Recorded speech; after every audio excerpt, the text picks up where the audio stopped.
नमस्कार विद्यार्थी मित्रांनो, फायनान्शियल मॅनेजमेंट या विषयासंदर्भात आपण काल चर्चा करत होतो आणि त्यामध्ये आपण थोडा एकदा ब्रीफ ओव्हरव्ह्यू घेऊया की आपण नेमकं काय स्टडी केलेलं आहे काल. बरोबर आहे. तर मला वाटतं आपण फायनान्शियल मॅनेजमेंट या सब्जेक्टची सुरुवात फायनान्स म्हणजे काय या शब्दापासून केलेली ॲक्च्युली. आणि फायनान्स म्हणजे काय तर मी तुम्हाला काल डिफाईन केलं होतं की फायनान्स म्हणजे काय तर it is an art and science of managing money. म्हणजे काय तर फायनान्स या शब्दाचा अर्थ असा होतो की पैसा जो मॅनेज करायचा आहे त्याच्यासाठी लागणारं स्किल आणि सायन्स याच्या दोघा मिळून जर ते काय होतं तर ते फायनान्स होतं. Right. So finance is nothing but the art and science of managing money असं आपण साध्या सोप्या शब्दामध्ये फायनान्स या शब्दाला डिफाईन करू शकतो. यानंतर आपण पुढची जी टर्म बघितली तर ती होती फायनान्शियल मॅनेजमेंट. राईट. सो जर का मी फायनान्शियल मॅनेजमेंट डिफाईन करायचं झालं अगेन तर financial management is concern with the duties of financial manager. Right. तर फायनान्शियल मॅनेजमेंट काय आहे तर फायनान्शियल मॅनेजर जे आहे वित्तीय व्यवस्थापकाच्या ज्या काही जबाबदाऱ्या आहे ज्या काही ड्युटीज आहे त्या जबाबदाऱ्या त्या ड्युटीजशी रिलेटेड हे फायनान्शियल मॅनेजमेंट आहे असं आपण फायनान्शियल मॅनेजमेंट डिफाईन करूया. ठीक आहे. खूप साऱ्या डेफिनेशन त्याच्या पण त्या सगळ्या डेफिनेशनची आपल्याला काही इथं चर्चा सध्या करायची नाही आहे. आपण फक्त एक जनरल त्याचा काय मिनिंग आहे. राईट. तर financial management is concern with the duties of financial manager असं आपण त्याला डिफाईन करूया. म्हणजेच काय तर वित्तीय व्यवस्थापकाच्या जबाबदाऱ्या यांच्याशी निगडीत असणारं शास्त्र आणि कला तेच म्हणजे वित्तीय व्यवस्थापन असं आपण त्याला म्हणूया. तर हे वित्तीय व्यवस्थापन आपण असं आता अशा पद्धतीनं डिफाईन केलं. याच्यानंतर आपण मला वाटतं आपण हे डिस्कस केलं होतं की ऑब्जेक्टिव्ज काय. राईट. वित्तीय व्यवस्थापनाची काय काय ऑब्जेक्टिव्ज आहे तेही आपण डिस्कस केलं. त्यामध्ये सगळ्यात महत्त्वाचा पहिला ऑब्जेक्टिव्ह जो तो आहे की प्रॉफिट मॅक्झिमायझेशन ज्याला नफा महत्तमीकरण असे म्हणतात. तर नफा महत्तमीकरण म्हणजे काय तर जास्तीत जास्त नफा जास्तीत जास्त नफा कमवणे त्यासोबतच काय करायचं की लॉस हा कमीत कमी करायचा आहे. राईट. काय करायचं आहे की नफा हा जास्तीत जास्त कमवण्याचा प्रयत्न करायचा आहे त्यासोबतच लॉस जो आहे तर तो लॉस कमीत कमी कसा होईल याकडे लक्ष द्यायचं आहे आपल्याला. तेच तुमचं प्रॉफिट मॅक्झिमायझेशन होईल. त्यालाच नफा महत्तमीकरण असे म्हणतात. आता नफा महत्तमीकरण ही जी कॉन्सेप्ट आहे या कॉन्सेप्टच्या फेवरमध्ये काही लोक आहेत आणि त्याच्या अगेन्स्ट पण काही आहेत. राईट. म्हणजे दोन्ही साईडनं युक्तिवाद आहेत ॲक्च्युली. बरोबर आहे. जर का मी फेवरेबल बाजूनं विचार केला तर फेवरेबलचे काय ओपिनियन आहे तर त्यामध्ये सगळ्यात पहिलं असं म्हणतं की नफा जो आहे प्रॉफिट मॅक्झिमायझेशन का मेन ऑब्जेक्टिव्ह असलं पाहिजे तर कारण अल्टिमेट ऑब्जेक्टिव्ह जे आहे बिझनेसचं तर ते नफा कमवणे आणि बिझनेसची कार्यक्षमता ओळखण्याचं काम जे तर ते प्रॉफिट करतं आहे. म्हणजेच काय तर प्रॉफिट मॅक्झिमायझेशन हे ऑब्जेक्टिव्ह असलं पाहिजे असा एक मतप्रवाह आहे. पण हा मतप्रवाहसुद्धा क्रिटिसाइज केलेला आहे. त्याच्यावरसुद्धा टीका केलेली आहे. काय काय टीका केली आहे सगळ्यात आपण पहिले बघितलं की जो नफा महत्तमीकरण करणार आहे तर तो एनकेन कुठल्याही प्रकारे नफा महत्तमीकरण केला जाईल. बरोबर आहे. म्हणजेच काय त्यामध्ये तुम्ही काय करणार ग्राहक जे आहे त्या ग्राहकांचं शोषण करणार कर्मचारी जे आहे तर त्या कर्मचाऱ्यांचं शोषण करणार. तर अशा पद्धतीने तुम्ही काय करणार प्रॉफिट मॅक्झिमायझेशन करणार. तर प्रॉफिट मॅक्झिमायझेशन हे फायनान्शियल मॅनेजमेंटचं एक ऑब्जेक्टिव्ह आहे एक उद्देश आहे. पण ते होल अँड सोल ऑब्जेक्टिव्ह नाही. तर होल अँड सोल ऑब्जेक्टिव्ह कुठलं तर दुसरं ऑब्जेक्टिव्ह आपण बघितलं होतं काल त्याला म्हणतात की वेल्थ मॅक्झिमायझेशन. राईट. काय म्हणतात त्याला वेल्थ मॅक्झिमायझेशन. आणि वेल्थ मॅक्झिमायझेशन या शब्दाचा अर्थ आपण काल बघितला होता. वेल्थ या शब्दाचा अर्थ होतो की संपत्ती. राईट. संपत्तीचं महत्तमीकरण करायचं आहे. संपत्तीचं महत्तमीकरण करायचं म्हणजे काय करायचं तर तुम्हाला काय करायचं आहे की कंपन्यांचे जे शेअर्स आहे राईट कंपन्यांचे जे शेअर्स आहे भाग आहे त्या भागांची काय करायची आहे करंट मार्केट प्राईस. बरोबर आहे. करंट मार्केट प्राईस काय करायची आहे वाढवायची आहे. तर तुम्हाला काय ती माल प्रॅक्टिसेस करून वाढवायची नाही. तर तुम्हाला काय करायचं आहे फायनान्शियल मॅनेजमेंटमध्ये दिलेले जे काही तत्त्व आहे प्रिन्सिपल्स आहे थेरी आहे टेक्निक्स आहे तर या टेक्निक्सचा आधार घेऊन थेरीचा आधार घेऊन संकल्पनांचा आधार घेऊन तुम्हाला काय करायचं प्रॉफिट वेल्थ काय करायची मॅक्सिमाइज करायची. राईट. तर त्याला म्हणायचं वेल्थ मॅक्झिमायझेशन. तर वेल्थ मॅक्झिमायझेशन आपण अशा पद्धतीनं काल डिफाईन केलं होतं. आज आपण पुढं जाऊन आज आपला जो टॉपिक आहे डिस्कशनचा तर तो आहे scope of financial management. Right. इथं तुम्ही बघू शकता की स्कोप ऑफ फायनान्शियल मॅनेजमेंट वित्तीय व्यवस्थापनाची व्याप्ती. तर वित्तीय व्यवस्थापनाची काय काय व्याप्ती ते बघूया आपण. ठीक आहे. वित्तीय व्यवस्थापनाची व्याप्ती. आता वित्तीय व्यवस्थापनाची व्याप्ती म्हणजे काय तर स्कोप म्हणजे काय तर या फायनान्शियल मॅनेजमेंटमध्ये काय काय कव्हर होतं. राईट. कुठल्या कुठल्या गोष्टी कव्हर होतात आता तसं बघायला गेलं तर मॉडर्न फायनान्शियल मॅनेजमेंट आणि ट्रॅडिशनल फायनान्शियल मॅनेजमेंट असे दोन भाग आहे ॲक्च्युली. तर आपण मॉडर्न फायनान्शियल मॅनेजमेंट जे आहे तर त्या मॉडर्न फायनान्शियल मॅनेजमेंटमध्ये या मॅनेजमेंटची काय व्याप्ती आहे, याचा काय स्कोप आहे ते जाणून घेण्याचा प्रयत्न करूया. राईट. तर मॉडर्न फायनान्शियल मॅनेजमेंट किंवा ज्याला आधुनिक वित्तीय व्यवस्थापन म्हणतात, तर आधुनिक वित्तीय व्यवस्थापनामध्ये 3 महत्त्वाचे डिसिजन घेतले जातात. राईट. तसे खूप सारे निर्णय घेतले जातात ॲक्च्युली, पण त्यातल्या त्यात सगळ्यात महत्त्वाचे जे 3 डिसिजन आहे तर ते आपल्यासाठी खूप महत्त्वाचे आणि एक्झाममध्ये या डिसिजनपैकी 2 डिसिजन तुम्हाला आहेत. राईट. आणि त्या 2 डिसिजनवरती आतापर्यंत एक्झाममध्ये क्वेश्चन पण आलेले, ते आपण नंतरच्या लेक्चर्समध्ये डिस्कस करूया. तर हे 3 जे डिसिजन आहे, हे 3 डिसिजन घेतल्यानंतर काय होणार आहे, तर कंपन्यांचं जे काही शेअर्स आहे त्या करंट प्राइसेस वाढवण्यास मदत होणार आहे. बरोबर. तर आता बघूया आपण की हे कुठले कुठले डिसिजन्स आहे. राईट. कुठले कुठले डिसिजन जे आपण ज्या 3 डिसिजनचं आपण आज चर्चा करणार आहे तर ते 3 डिसिजन कुठले कुठले ते बघूया. राईट. सगळ्यात पहिलं तुम्हाला दिसेल की फायनान्सिंग डिसिजन. राईट. पहिला सगळ्यात डिसिजन कुठला आहे तर फायनान्सिंग डिसिजन. राईट. ज्याला म्हणतात गुंतवणुकीचा निर्णय. बरोबर आहे. गुंतवणुकीचा निर्णय. दुसरा जो आहे त्याला इन्व्हेस्टमेंट डिसिजन म्हणतात. राईट. वित्तपुरवठा निर्णय. आणि तिसरा आहे डिव्हिडंड डिसिजन. आता या डिसिजनची आपण काय करूया, सविस्तर चर्चा करूया. इन डिटेलमध्ये काय करूया, त्याची चर्चा करूया. सगळ्यात पहिला आहे गुंतवणुकीचा निर्णय. राईट. Investment decision. आता इन्व्हेस्टमेंट डिसिजन म्हणजे काय, तर आपल्याला सगळ्यांना माहिती आहे इन्व्हेस्टमेंट करणं म्हणजे काय फार मोठा एक रॉकेट सायन्स नाही आहे किंवा काही आपल्याला माहिती नाही असं नाही. बरोबर आहे. तर इन्व्हेस्टमेंट डिसिजन म्हणजे काय, तर गुंतवणूक कुठं करायची. बरोबर आहे. आता गुंतवणुकीचे खूप सारे सोर्सेस आहेत ॲक्च्युली. बरोबर आहे.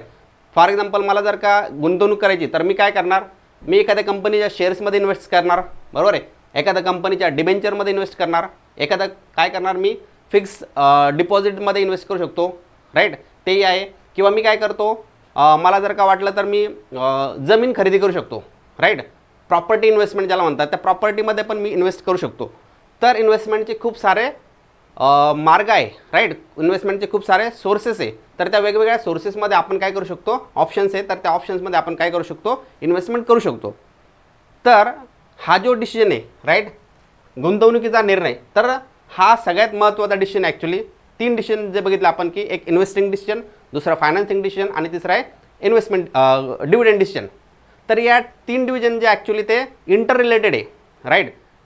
एका डिसिजनचा दुसऱ्या डिसिजनवर इम्पॅक्ट होणार आहे आणि दुसऱ्या डिसिजनचा तिसऱ्या डिसिजनवरती इम्पॅक्ट होणार आहे आणि तिसऱ्या डिसिजनचा परत पहिल्या डिसिजनवरती इम्पॅक्ट होणार आहे. म्हणून हे जे सगळे डिसिजन्स आहेत हे तर काय आहे, इंटर रिलेटेड आहे. बरोबर आहे.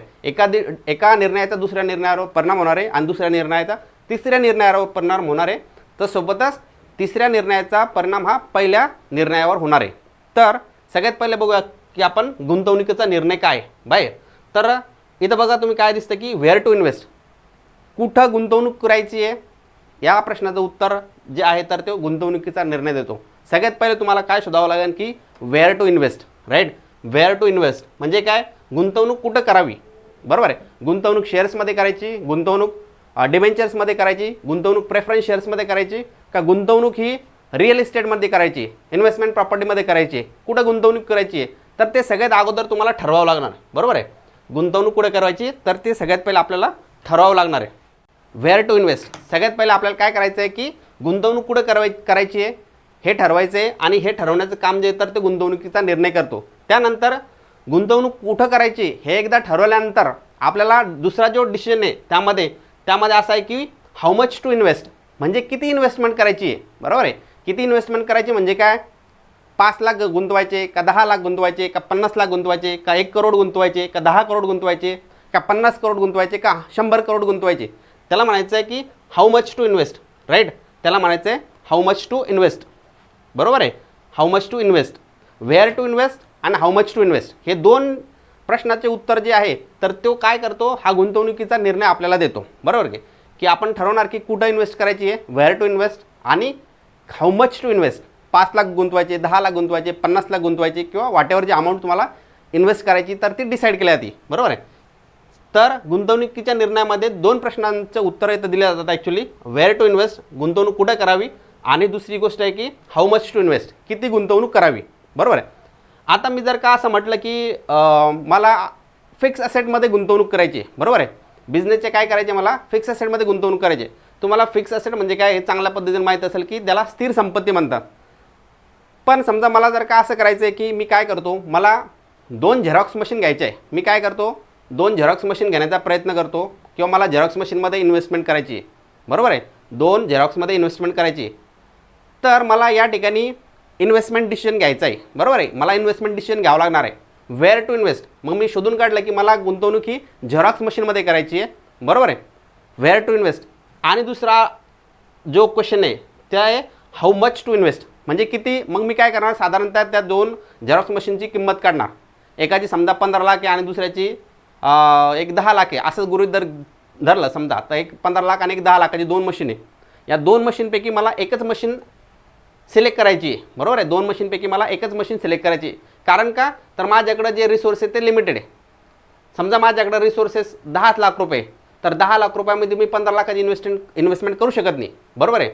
तर मी काय करणार आहे, मला आता या 2 झेरॉक्स मशीन जे आहे त्या 2 झेरॉक्स मशीनमध्ये जास्तीत जास्त नफा कुठल्या झेरॉक्स मशीनमध्ये होणार आहे, जास्तीत जास्त कॅश इनफ्लो कुठल्या झेरॉक्स मशीनमध्ये होणार आहे, याच्यासाठी मी काय करणार आहे, काही टेक्निक्स दिलेले आहे, त्या टेक्निक्सचा उपयोग करून, राईट, त्या टेक्निक्सचा उपयोग करून मी काय करणार आहे, कुठली झेरॉक्स मशीन चांगली आहे, बरोबर आहे, कुठली झेरॉक्स मशीन मला जास्तीत जास्त पैसा मिळवून देणार आहे, कुठली झेरॉक्स मशीन जास्तीत जास्त प्रॉफिट मिळवून देणार आहे, ते शोधून काढण्यासाठी माझ्याकडे काही टेक्निक्स आहे, ज्याला आपण कॅपिटल बजेटिंगच्या टेक्निक्स असं म्हणतो, राईट. त्याला म्हणतात इन्व्हेस्टमेंट डिसिजनच्या टेक्निक्स, कॅपिटल बजेटिंगच्या टेक्निक्स. फॉर एक्झाम्पल 1-2-4 नावं तुम्हाला सांगतो मी त्यातल्यामध्ये.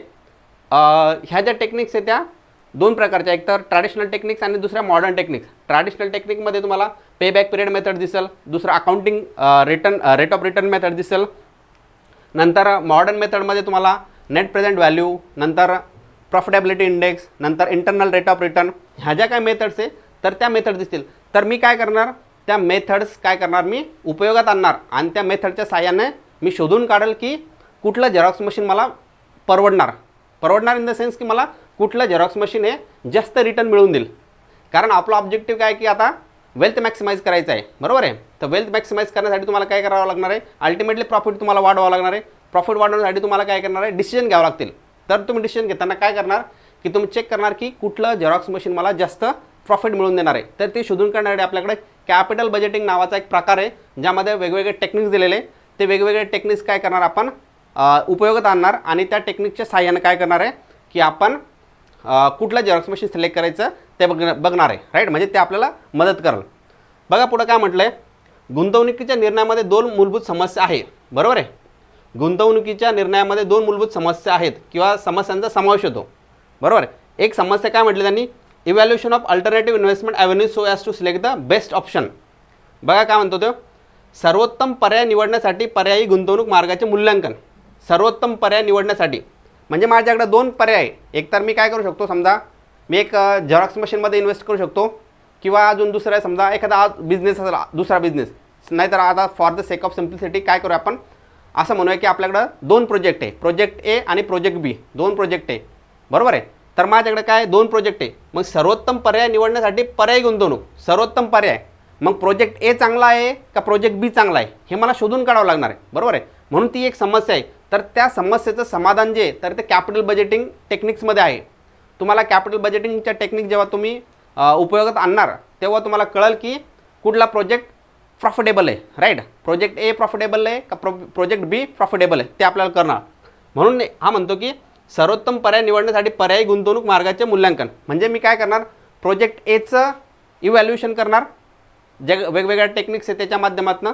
प्रोजेक्ट बी जो आहे तर त्याचंसुद्धा मी काय करणार, मूल्यांकन करणार. आणि ते मूल्यांकन केल्यानंतर मी काय करणार, डिसाईड करणार. मग मी एका कन्क्लुजनवरती येणार की प्रोजेक्ट ए सिलेक्ट करायचा का प्रोजेक्ट बी सिलेक्ट करायचा, राईट. त्याला म्हणायचं evaluation of alternative investment avenues so as to select the best option. Best ऑप्शनच काय सिलेक्ट करायचं आहे, कारण आपल्याकडे रिसोर्सेस लिमिटेड आहे, बरोबर आहे. एखादा माणसाकडे समजा 10 लाख रुपयेचे तर तो 10 लाख रुपयापर्यंतच इन्व्हेस्ट करू शकतो, तो 20 लाखापर्यंत करणार आहे. म्हणून त्याला जे काय ऑपॉर्च्युनिटीज अवेलेबल, जे काय इन्व्हेस्टमेंट अव्हेन्यूज अवेलेबल आहे त्यापैकी चांगल्या पद्धतीनं रिटर्न देणारा प्रोजेक्ट त्याला सिलेक्ट करावं लागणार आहे. म्हणून त्याला काय म्हणायचं आहे, तर सर्वोत्तम पर्याय निवडण्यासाठी पर्यायी गुंतवणूक मार्गाचे मूल्यांकन. त्यालाच आपण असं म्हणू शकतो की evaluation of alternative investment avenues. Right. वेगवेगळ्या इन्व्हेस्टमेंट अल्टरनेटिव्ज आहे ॲक्च्युली, जसं शेअर, डिबेंचर, बॉन्ड, हे सगळे काय इन्व्हेस्टमेंट अवेन्यूज आहे. किंवा प्रोजेक्टमध्ये इन्व्हेस्ट करा किंवा रिअल इस्टेटमध्ये इन्व्हेस्ट करा, तर त्याचं इव्हॅल्युएशन करण्याचं काम जर ते गुंतवणुकीच्या निर्णयामध्ये केलं जातं. आणि गुंतवणुकीचा निर्णय घेण्यासाठी आपल्याला कॅपिटल बजेटिंग हा एक टॉपिक आहे या फायनान्शियल मॅनेजमेंटमधला, तर तो आपल्याला बघावा लागणार आहे. ते आपण बघूया नंतरच्या लेक्चरमध्ये. परत पुढची जी समस्या आहे तर ती काय आहे, monitoring and implementation of the selected investment option, निवडलेल्या गुंतवणूक पर्यायांचे निरीक्षण आणि अंमलबजावणी. राईट. एकदा तुम्ही का इन्व्हेस्टमेंट केलेली आहे प्रोजेक्टमध्ये, तर इन्व्हेस्टमेंटमध्ये प्रोजेक्ट केले म्हणजे झालं असं होत नाही. त्यानंतर तुम्हाला त्या इन्व्हेस्टमेंटचं मॉनिटरिंग करावं लागतं. बरोबर आहे. मॉनिटरिंग करावं लागतं, कंटिन्युअसली चेक करावं लागतं की आपण जे काय एक्सपेक्टेशन केलेली आहे, जे काय आपण अपेक्षा व्यक्त केलेल्या आहे रिटर्नच्या संदर्भात, तर त्या आपल्याला मिळतात का नाही. म्हणून काय करावं लागतं, निवडलेल्या गुंतवणूक पर्यायाचे निरीक्षण आणि अंमलबजावणी करावं लागते. बरोबर आहे. मॉनिटरिंग आणि ज्याला काय म्हणतात इम्प्लिमेंटेशन, मॉनिटरिंग अँड इम्प्लिमेंटेशन, आपल्याला काय करायचं आहे त्याचं इम्प्लिमेंट करायचं आहे त्याला, म्हणजे प्रोजेक्ट एक्झिक्युशन करणं ज्याला म्हणतात. ठीक आहे. तर हा पहिला डिसिजन आहे गुंतवणुकीचा निर्णय. हा गुंतवणुकीचा निर्णय जो आहे तो तुम्हाला दोन प्रश्नाचे उत्तर देतो ॲक्च्युली. एक म्हणजे वेअर टू इन्व्हेस्ट आणि दुसरं how much to invest. Right. कुठे इन्व्हेस्टमेंट करायची आणि किती इन्व्हेस्टमेंट करायची, या दोन प्रश्नाचे उत्तर हा इन्व्हेस्टमेंट डिसिजन देतो ॲक्च्युली, गुंतवणुकीचा निर्णय ज्याला म्हणतात. आणि गुंतवणुकीचा निर्णय जेव्हा आपण घेणार तेव्हा आपल्याला काही समस्या येतील. त्यातल्या प्रमुख दोन समस्या ज्या आहे, तर त्यातली एक पहिले अल्टरनेटिव्ह जे काय इन्व्हेस्टमेंट आहे, तर त्यातली कुठली इन्व्हेस्टमेंट सिलेक्ट करायची. राईट. तर कुठली इन्व्हेस्टमेंट सिलेक्ट करायची याच्यासाठी आपल्याला कॅपिटल बजेटिंगच्या टेक्निक्स आहे, त्या कॅपिटल बजेटिंगच्या टेक्निक्स आपण इन डिटेलमध्ये बघणार आहे. त्यासोबतच काय करायचं आहे, नंतर तुम्हाला तो जे काय तुम्ही सिलेक्ट केलेलं आहे, इन्व्हेस्टमेंट सिलेक्ट केलेली आहे, जे काय तुम्ही प्रपोजल सिलेक्ट केलेलं आहे, बरोबर आहे, ते प्रपोजल तुम्हाला इम्प्लिमेंट करायचं आहे किंवा एक्झिक्यूट करायचं आहे. बरोबर आहे. इम्प्लिमेंट करणं आणि त्यासोबत तुम्हाला काय करायचं आहे, मॉनिटर करायचं आहे. म्हणजे काय करायचं आहे, तुम्ही त्याला चेक करायचं आहे टाईम टू टाईम की आपल्याला अपेक्षित असलेले रिटर्न्स भेटतात किंवा नाही. अशा पद्धतीने हा इन्व्हेस्टमेंट डिसिजन आहे. ठीक आहे. I hope point is clear to you. नंतर पुढचा आहे डिसिजन वित्तपुरवठा निर्णय. राईट. वित्तपुरवठा निर्णय म्हणजे काय, जो काय आपण फायनान्सिंग डिसिजन बघणार आहे. राईट. म्हणजे आपण काय बघितलं अगोदर, investment decision, where to invest आणि हाऊ मच टू इन्व्हेस्ट, हे दोन प्रश्न शोधून काढलेले ॲक्च्युली. समजा मी एक प्रोजेक्ट शोधला आणि त्या प्रोजेक्टमध्ये इन्व्हेस्टमेंट करण्याचं ठरवलं आणि त्याची कॉस्ट आली समजा एक 50 लाख रुपये. बरोबर आहे. म्हणजे काय 50 लाख रुपये लागणार आहे मला त्या प्रोजेक्टमध्ये इन्व्हेस्टमेंट करण्यासाठी. बरोबर आहे. तर आता हे 50 लाख रुपये येतील कुठून. बरोबर आहे. पैसे तर पाहिजे ना. सगळ्यांकडेच काही पैसे असतात असंच नाही. बरं, कोणाकडेच असतील, श्रीमंत असतील तर त्यांच्याकडे थोडेफार पैसे असतील, पण सगळ्यांकडेच काय म्हणजे अगणित पैसा आहे असं नाही. Except few people are there actually, की जसं तुम्ही अंबानी वगैरे बघितला, टाटा बघितला, तर अदरवाईज सगळ्या लोकांकडे मिनिमम रिसोर्सेस आपण बघितलेलं आहे की अर्थशास्त्राच्या नियमानुसार की रिसोर्सेस स्केअरस आहे. बरोबर आहे.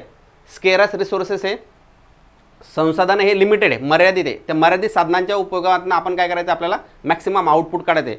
मग मी काय केलं की असं ठरवलं की आता मला 50 लाख रुपये जे आहे ते प्रोजेक्ट एमध्ये इन्व्हेस्ट करायचे. बरोबर आहे. मग आता हे 50 लाख रुपये येतील कुठून, या प्रश्नाचं उत्तर जे आहे तर ते वित्तपुरवठा निर्णय यामध्ये. राईट. फायनान्सिंग डिसिजनमध्ये त्या प्रश्नाचं उत्तर दडलेलं आहे की मग फायनान्सिंग डिसिजन घेताना तुम्हाला वेगवेगळे ऑप्शन्स भेटतील.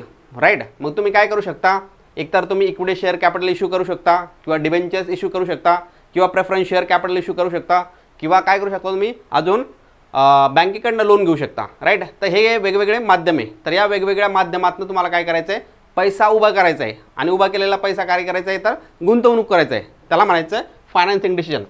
बघूया आता फायनान्सिंग डिसिजनमध्ये काय काय अजून. ऑब्जेक्टिव्ह ऑफ फायनान्सिंग डिसिजन, वित्तपुरवठा निर्णयाचं काय उद्दिष्ट असलं पाहिजे. बरोबर आहे. फायनान्सिंग डिसिजन जे घेणार आहे आपण, त्या फायनान्सिंग डिसिजनचा काय ऑब्जेक्टिव्ह असला पाहिजे, काय त्याचा उद्देश असला पाहिजे. तर त्याचा उद्देश फार महत्त्वाचा आहे ॲक्च्युली. त्याचा उद्देश आहे find out optimum combination of debt and equity. बरोबर आहे. Find out optimum combination of debt and equity where cost of capital will be minimum and return will be maximum. आता 2-3 गोष्टी याच्यामध्ये, एक एक गोष्ट आपण समजून घेऊया. Optimum combination of debt and equity. बरोबर. जसं की म्हटलं मी तुम्हाला की मला इन्व्हेस्ट करायचं आहे 50 लाख रुपये आणि 50 लाख रुपये इन्व्हेस्ट करण्यासाठी मी काय करू शकतो, डिबेंचर इश्यू करू शकतो, इक्विटी शेअर इश्यू करू शकतो. पण मग मी डिबेंचर किती इश्यू करायचे. बरोबर. हा एक प्रश्न आहे ना. 50 लाखाचे डिबेंचर इश्यू करायचे का 50 लाखाचं इक्विटी शेअर इश्यू करायचं का 25 लाखाचा डेट 25 लाखाचं इक्विटी असं कॉम्बिनेशन ठेवायचं, तर ते कॉम्बिनेशन हे ऑप्टिमम कॉम्बिनेशन असलं पाहिजे. म्हणून काय म्हणतात तर optimum combination of debt and equity. तर ते कॉम्बिनेशन कसं असलं पाहिजे, ऑप्टिमम. बरोबर आहे. त्यासोबतच काय म्हणजे काय, where cost of capital will be minimum.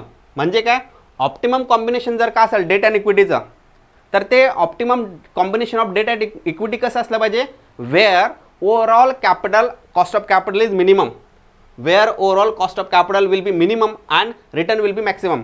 म्हणजे तुम्हाला डेट अँड इक्विटीचं असं कॉम्बिनेशन शोधून काढायचं आहे की जिथं ओव्हरऑल कॉस्ट ऑफ कॅपिटल हे मिनिमम आहे आणि त्यामुळं काय होईल, value of firm will be maximum. म्हणजेच काय, शेअर प्राइसेस हे मॅक्सिमम होतील. असं कॅपिटल स्ट्रक्चर तुम्हाला शोधून काढायचं आहे. त्याला ॲक्च्युली टेक्निकल वर्डमध्ये कॅपिटल स्ट्रक्चर म्हणतात. राईट.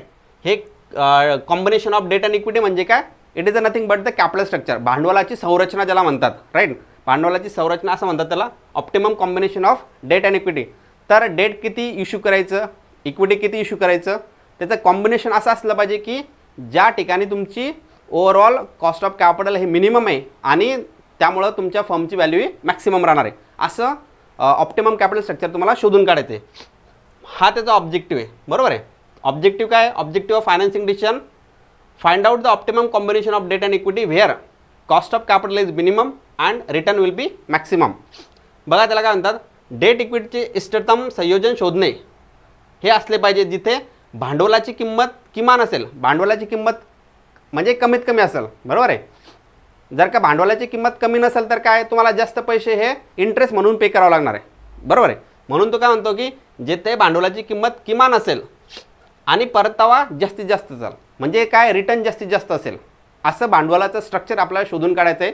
म्हणून ऑब्जेक्टिव्ह ऑफ फायनान्सिंग डिसिजन काय आहे तर to find out optimum combination of debt and equity where overall cost of capital is minimum and thereby the value of firm is maximum. असं भांडवलाचं संरचना आपल्याला शोधून काढायची, ती अशी तशीच असली पाहिजे. नाहीतर काय, खूप सारे शेअर जर का इश्यू केले तर त्याचा पण ड्रॉबॅक आहे. जर का तुम्ही पूर्ण डेट इश्यू केलं, समजा एखाद्या कंपनीला 50 लाख रुपये पाहिजे. बरोबर आहे. मग 50 लाख रुपये जर का पाहिजे असेल तर कंपनी काय करू शकते, एकतर ते डिबेंचर इश्यू करू शकते किंवा इक्विटी इश्यू करू शकते. जर का 50 लाखाची इक्विटी इश्यू केली तर त्यालाही ड्रॉबॅक आहे, त्यालाही समस्या येतात. जर का तो 50 लाखाचे डिबेंचर इश्यू केले तर त्यालाही समस्या येतात. म्हणून काय तर कॉम्बिनेशन असलं पाहिजे, optimum combination of debt and equity. एकदम इक्विटी नको, एकदम डेटही नको, डेट अँड इक्विटीचं कॉम्बिनेशन असलं पाहिजे आणि ते पण ऑप्टिमम कॉम्बिनेशन. हे जर का ऑप्टिमम कॉम्बिनेशन असेल तर काय होईल, ओव्हरऑल कॉस्ट ऑफ कॅपिटल कमी राहणार आणि रिटर्न जे तर ते जास्तीत जास्त राहणार. तर हे वित्तपुरवठा निर्णयाचे किंवा फायनान्सिंग डिसिजनचं ऑब्जेक्टिव्ह आहे. ठीक आहे. यानंतर बघूया की काय पुढे आहे. Financing decision involves decision regarding the financing pattern of the firm.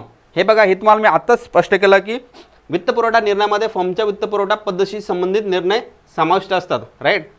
Pattern म्हटलं त्याला, फायनान्सिंग पॅटर्न. जो पॅटर्न मी तुम्हाला आत्ता बोललो तोच पॅटर्न ते बोलतं ॲक्च्युली. आपल्याला सगळ्यांना माहिती आहे एक मूळशी पॅटर्न. राईट. मूळशी पॅटर्नमध्ये कशा पद्धतीनं ते काय काय करतात हे सगळ्यांना माहिती आहे ॲक्च्युली. ठीक आहे. तर या फायनान्सिंग डिसिजनमध्ये फायनान्सिंग पॅटर्न कसा राहणार आहे. राईट. हा शब्द फार महत्त्वाचा आहे त्यातला, फायनान्सिंग पॅटर्न. फायनान्सिंग पॅटर्न म्हणजे काय, तुम्ही फक्त इक्विटी शेअर्स इश्यू करणार आहेत का तुम्ही डिबेंचर इश्यू करणार आहे, का तुम्ही डेट अँड इक्विटी इश्यू करणार आहे, हे झाले पॅटर्न. याला म्हणतात फायनान्सिंग पॅटर्न.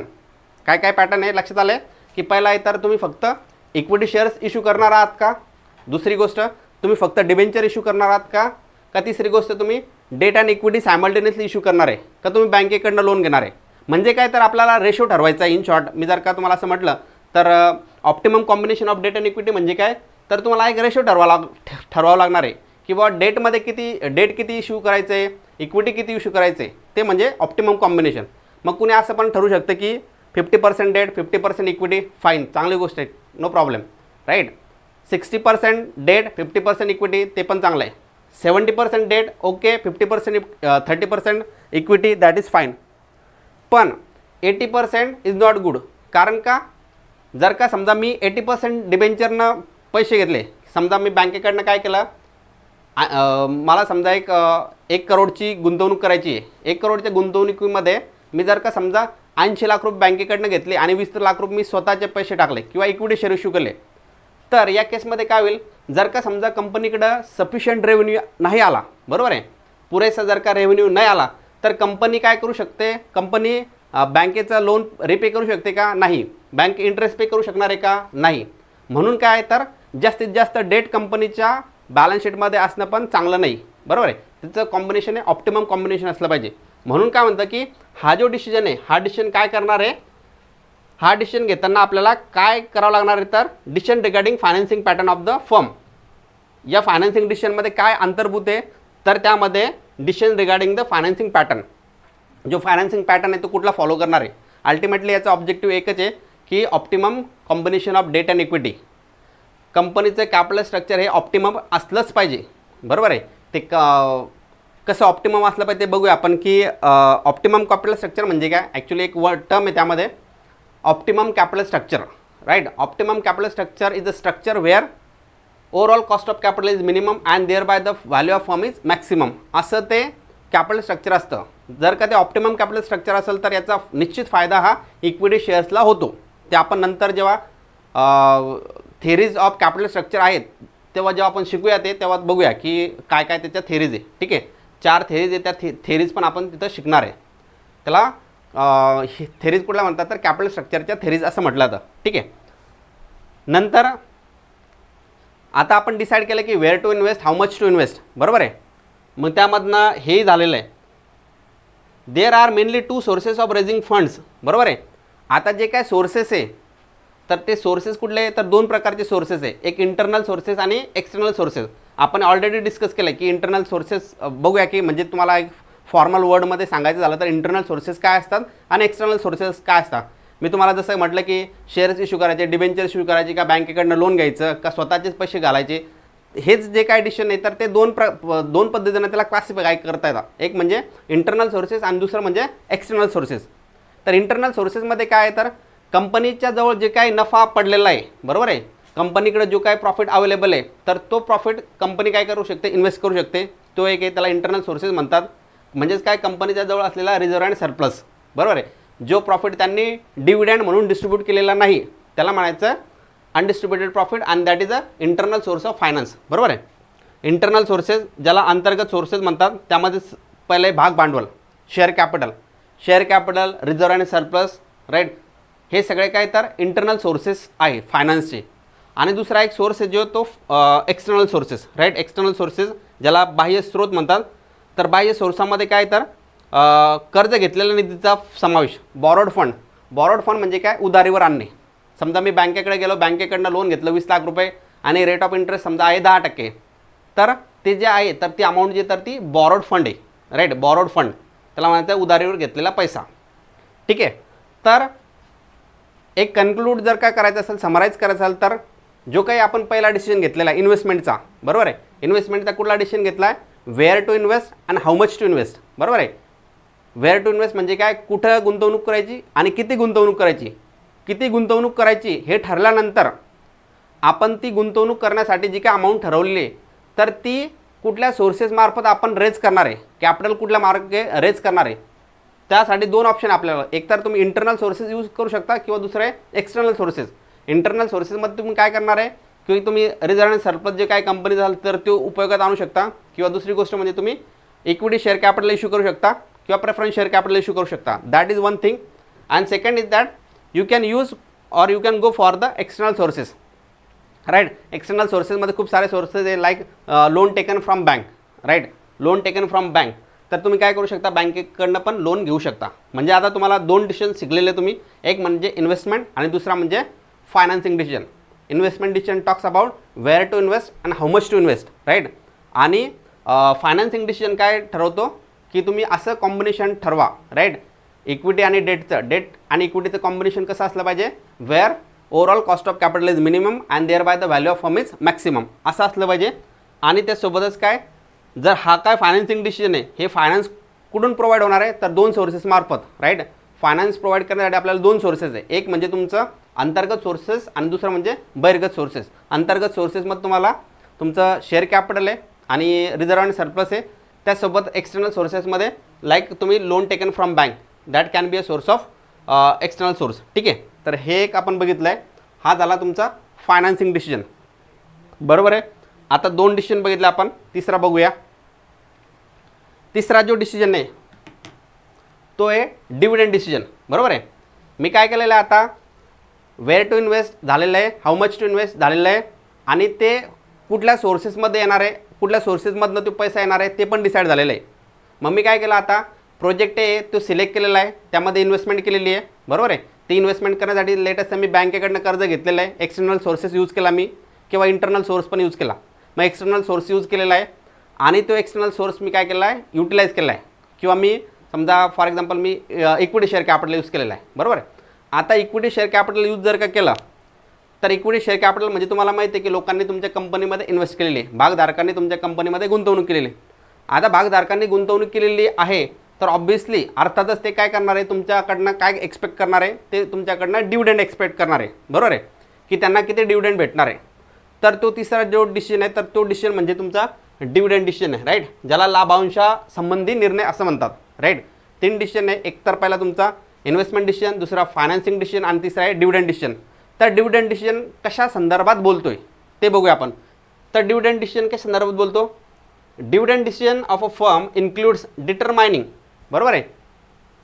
लाभांशाच्या निर्णयामध्ये काय ठरवलं जातं हे सगळ्यात महत्त्वाचं आहे. लाभांशाच्या निर्णयामध्ये काय ठरवलं जातं, तर 2 गोष्टी ठरवल्या जातात. एक पहिली गोष्ट म्हणजे हाऊ मच टू डिस्ट्रीब्यूट, जो काय प्रॉफिट झालेला आहे तो त्यातला किती प्रॉफिट आपण डिस्ट्रीब्यूट करायचा आहे. बरोबर आहे. समजा कंपनीला 1 लाख रुपये प्रॉफिट झालेला आहे, तर त्या 1 लाख रुपयाच्या प्रॉफिटपैकी कंपनीला डिव्हिडंड किती डिस्ट्रीब्यूट करायचं आहे. मग 50,000 करायचा, 60,000 करायचा, तर ते कंपनीने ठरवायचं आहे. बरोबर आहे. त्याला काहीतरी पॅरामीटर्स ॲक्च्युली, केव्हा डिस्ट्रीब्यूट करायचा काय नाही करायचा याच्या संदर्भात थिरीज ॲक्च्युली जे काही सिद्धांत आहे तर ते सिद्धांत आपण डिव्हिडंड पॉलिसी या चॅप्टरमध्ये स्टडी करणार आहे. ठीक आहे. तर मेनली लाभांशाच्या निर्णयामध्ये काय ठरवलं जातं की how much to distribute. Right. How much to distribute and how much to distribute as a dividend. Dividend म्हणून आपण किती डिस्ट्रीब्यूट करायचं आहे amount, and how much to return, how much to retain. 2 निर्णय घेतला जातात डिव्हिडंड डिसिजनमध्ये.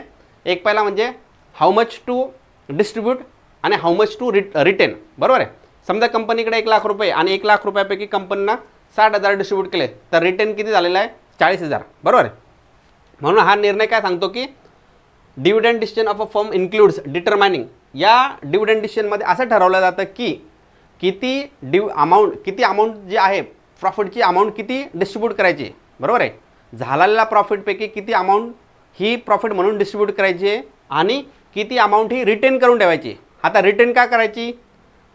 बरोबर आहे. रिटेन करण्याचं कारण काय, तर कंपनीला जर का फ्युचरमध्ये काही एक्सपान्शन प्रोग्राम करायचा असेल, म्हणजे काय एखादा ॲडिशनल युनिट सुरू करायचं असेल. बरोबर आहे. एखादा समजा झेरॉक्सचं दुकान असेल, तर तो काय म्हणणार, आता चांगलं कस्टमर बेस तयार झाला आहे तर आपण अजून एक ॲडिशनल झेरॉक्सचं मशीन घेऊया. तर त्या पद्धतीला म्हणजे त्याला म्हणायचं एक्सपान्शन प्रोग्राम ॲक्च्युली. तर हे एक्सपान्शन प्रोग्राम करण्यासाठी पण प्रॉफिट राखून ठेवला जातो. म्हणजे काय, परत आपल्याला बँकेकडनं जाऊन लोन घेण्याची गरज पडणार नाही. राईट. त्याचा उपयोग हा याच्यासाठी होतो, फायनान्सिंगसाठी ॲक्च्युली. म्हणून या निर्णयामध्ये काय ठरवलं जातं, मुख्यत्वे एक तर तुम्हाला ठरवलं जातं की how much profit to be distributed as a dividend and how much profit to be retain as a reserve and surplus. ठीक आहे. ते किती राखून ठेवायचं आहे. कंपनीच्या लाभांश निर्णयामध्ये लाभांश म्हणून किती वितरित करायचं आहे, लाभांश म्हणून किती अमाऊंट तुम्ही डिस्ट्रीब्यूट करणार आहे आणि किती अमाऊंट रिटेन करणार आहे हे त्याच्यामध्ये सांगितलेलं आहे. आणि भविष्यातील विस्तार कार्यक्रमासाठी किती राखून ठेवायचे हे ठरवणे समाविष्ट आहे. तर या डिसिजनमध्ये 2 गोष्टी समाविष्ट आहे. एक तर म्हणजे तुम्हाला किती प्रॉफिट वाटून द्यायचं आहे आणि किती प्रॉफिट आपल्याकडं रिटेन करून ठेवायचं आहे याच्या संदर्भात निर्णय म्हणजे डिव्हिडंड डिसिजन. ठीक आहे. आता पुढं बघूया काय दिलं आहे. Objective of dividend policy. जसं आपण ऑब्जेक्टिव्ह बघितलं होतं फायनान्सिंग डिसिजनचं. राईट. काय ऑब्जेक्टिव्ह बघितलं होतं फायनान्सिंग डिसिजनचं की determine optimum combination of debt and equity where overall cost of capital is minimum and thereby the value of firm is maximum. असं ऑब्जेक्टिव्ह होतं फायनान्सिंग डिसिजनचं. त्याच धर्तीवरती डिव्हिडंड डिसिजनची काय ऑब्जेक्टिव्ह आहे. राईट. डिव्हिडंड डिसिजनचं काय ऑब्जेक्टिव्ह आहे तर ते बघूया. डिव्हिडंड डिसिजनचं काय objective of dividend policy. Right. लाभांश धोरणाचा काय उद्देश आहे तर त्याचा उद्देश काय आहे, सामान्य भागाचे बाजार मूल्य जास्तीत जास्त वाढवणे हा आहे. म्हणजे काय बघा, to maximise the market value of equity share. Equity share जे आहेत तर त्या इक्विटी शेअरची जी काही मार्केट प्राईस आहे ती मार्केट प्राईस वाढवण्याचं काम करायचं आहे. आणि हाच ऑब्जेक्टिव्ह आपण वेल्थ मॅक्झिमायझेशनमध्ये पण डिस्कस केला होता. राईट. तर डिव्हिडंड डिसिजनचा जे अल्टिमेट ऑब्जेक्टिव्ह आहे तर तो ऑब्जेक्टिव्ह काय आहे, to maximise the market value of equity shares. Right. काय करायचं आहे, कंपन्यांचे जे भाग आहे, ज्या भागाचं जे मूल्य आहे मार्केटमध्ये, तर ते काय करायचं आहे, वाढवायचं आहे. अल्टिमेटली तोच त्याचा ऑब्जेक्टिव्ह आहे ॲक्च्युली या डिव्हिडंड पॉलिसीचा. ठीक आहे. नंतर बघूया proper balance between the share holders expectation and in reinvestment opportunities. याचा काय अर्थ आहे किंवा हे काय दिलेलं आहे खाली, बरोबर आहे. एकदम मराठीमध्ये रीड करतो मी तुमच्यासाठी. लाभांश धोरणाचा निर्णय घेण्यासाठी फर्मने भागधारकांच्या अपेक्षा आणि पुनर्गुंतवणुकीच्या संधीमध्ये योग्य संतुलन राखले पाहिजे. बरोबर आहे. प्रॉपर बॅलन्स असला पाहिजे. Proper balance between share holders expectation and reinvestment opportunities म्हणजे काय म्हणायचं याला, एक साधं आपण एक हे बघूया, सिनारिओ बघूया.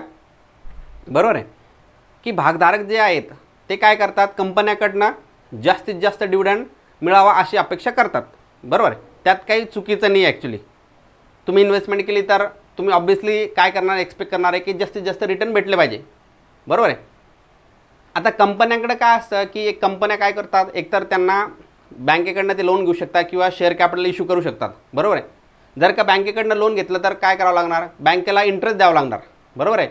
बँकेला प्रिन्सिपल अमाऊंट रिपेमेंट करावं लागणार आहे. बरोबर आहे. अशा केसमध्ये जर का कंपन्यांनी झालेला प्रॉफिट डायरेक्ट डिस्ट्रीब्यूट करून टाकला, बरोबर आहे, तर काय कंपन्यांकडे इन्व्हेस्टमेंट करण्यासाठी काहीच उरणार नाही ना.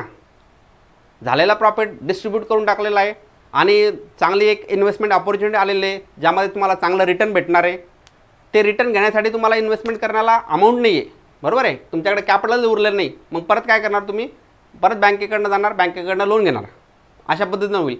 म्हणून हा डिसिजन काय सांगतो की याचा ऑब्जेक्टिव्ह असं आहे की proper balance between share holders expectation and reinvestment opportunities.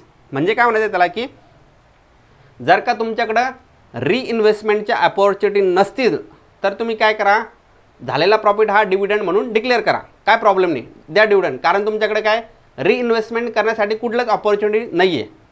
पण जर का कंपनीकडं चांगल्या रिइन्व्हेस्टमेंट अपॉर्च्युनिटीज आहेत तर त्या केसमध्ये कंपन्यांनी प्रॉफिट हा डिव्हिडंड म्हणून डिक्लेअर करू नये. कारण का, जर का त्यांनी असं केलं तर परत त्यांना बँकेकडनं जाऊन लोन घ्यावं लागणार आणि लोनवरती परत तुम्हाला इंटरेस्ट द्यावं लागणार आहे. बरोबर आहे. म्हणून हा डिसिजन काय सांगतो, तर या डिसिजनमध्ये proper balance between the share holders expectation and reinvestment opportunities हा असला पाहिजे ॲक्च्युली. लाभांश धोरणाचा निर्णय घेण्यासाठी फर्मने भागधारकांच्या अपेक्षा आणि पुनर्गुंतवणुकीच्या संधीमध्ये योग्य संतुलन राखले पाहिजे. बरोबर आहे. म्हणजे कुठलाच घटक हा नाराज व्हायला नको, भागधारकही नाराज व्हायला नको आणि रिइन्व्हेस्टमेंटचे जे काही अपॉर्च्युनिटीज अवेलेबल आहेत तर त्याही आपल्याला साध्य करता आला पाहिजे. या संदर्भात हा डिसिजन निर्णय घेण्यासाठी मदत करतो. ॲक्च्युली या डिव्हिडंड पॉलिसीच्या काही थेरीज ॲक्च्युली जेव्हा आपण डिव्हिडंड पॉलिसी बघूया तेव्हा ते घेऊया. तर आपण 3 डिसिजन बघितलेले आहे. एक इन्व्हेस्टमेंट डिसिजन, दुसरा फायनान्सिंग डिसिजन आणि तिसरा आहे तुमचा डिव्हिडंड डिसिजन. राईट. इन्व्हेस्टमेंट डिसिजनच्या संदर्भात काय सांगता येईल की आपल्याला वेअर टू इन्व्हेस्ट आणि हाऊ मच टू इन्व्हेस्ट हे ठरवलं जातं. दुसरं आहे फायनान्सिंग डिसिजन. फायनान्सिंग डिसिजनमध्ये आपल्याला काय करायचं आहे, optimum combination of debt and equity ठेवायचं आहे. Optimum combination of debt and equity जर का ठेवलं तर याचा फायदा काय होईल, ओव्हरऑल कॉस्ट ऑफ कॅपिटल कमी होईल आणि यासोबतच काय होईल, फर्मची जी व्हॅल्यू आहे तर ती मॅक्सिमम होईल. फर्मची व्हॅल्यू मॅक्सिमम होईल याचा अर्थ काय, तर जे काय करंट मार्केट प्राईस जे आहे शेअरच्या तर ते जास्त राहतील. बरोबर आहे. आणि तिसरा जो डिसिजन आहे तो डिव्हिडंड डिसिजन आहे.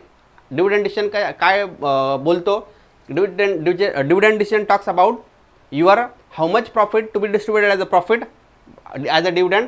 आणि दुसरं म्हणजे की किती प्रॉफिट हा राखून ठेवायचा आहे. Right. How much profit to be distributed as a dividend and how much profit to be retain. या संदर्भातला जो डिसिजन आहे तर तो डिव्हिडंड डिसिजन यामध्ये घेतला जातो. आणि अल्टिमेटली मी जर का कन्क्लुजन काढायचं झालं तर या 3 डिसिजनचे पैकी जे 3 डिसिजन जे आहेत तर ते इंटरलिंक आहे ॲक्च्युली. बरोबर आहे. Investment decision is depending on financing decision. Financing decision is also interlink with the dividend decision. The scope of financial management is striking a proper balance between all this 3 decision. बघा काय म्हणतो तो, हे जे काय 3 decision आहे या 3 डिसिजनचं काय करायचं आहे, प्रॉपर बॅलन्स करायचं आहे. प्रॉपर बॅलन्स करायचं आहे. जर का बॅलन्स बिघडला तर कंपनी प्रॉब्लेममध्ये येऊ शकते. Right. The scope of financial management is striking a proper balance between all the 3 decisions of investment, financing and dividend to ensure achieving the objective of the firm. Objective of the firm कुठला objective आहे तर objective sole and whole and main objective of financial management is to maximise the wealth of organisation, right, to increase the value oblique wealth maximisation. ते objective actually financial मॅनेजमेंटचं. जर का तुम्हाला कंपन्यांचे shares आहे आणि त्या शेअरची जर का मार्केट प्राईस वाढवायची असेल तर तुम्ही हे जे काय 3 डिसिजन सांगितलेले आहे या 3 डिसिजनमध्ये प्रॉपर बॅलन्स ठेवणं फार गरजेचं आहे. यातला एखादा जर की डिसिजन इकडे तिकडे झाला तर कंपन्यांचे शेअर प्राइसेस खाली वरती होण्यास कारणीभूत ठरतात. म्हणून काय करायचं आहे की हे जेव्हा 3 डिसिजन घेतले जातील तेव्हा त्यामध्ये प्रॉपर बॅलन्स असलं पाहिजे, बरोबर आहे. अशा प्रकारे वित्तीय व्यवस्थापनाची व्याप्ती, स्कोप ऑफ फायनान्शियल मॅनेजमेंट, कंपनीचे उद्दिष्ट साध्य करण्यासाठी गुंतवणूक, वित्तपुरवठा आणि लाभांश या तिन्ही निर्णयामध्ये योग्य संतुलन साधते, बरोबर आहे. फायनान्शियल मॅनेजमेंट आहे तर ते काय करतं, तुम्हाला प्रॉपर बॅलन्स कसं एस्टॅब्लिश करता येईल या संदर्भात मार्गदर्शन करतं ॲक्च्युली. तर आपण पुढच्या लेक्चरमध्ये आय होप की तुम्हाला इथपर्यंत कळलं असणार आहे. याच्यानंतर आपण काय करूया, फंक्शन्स ऑफ फायनान्शियल मॅनेजमेंट जे आहे तर ते पुढच्या लेक्चरमध्ये कवर करूया. Till then take care, bye bye.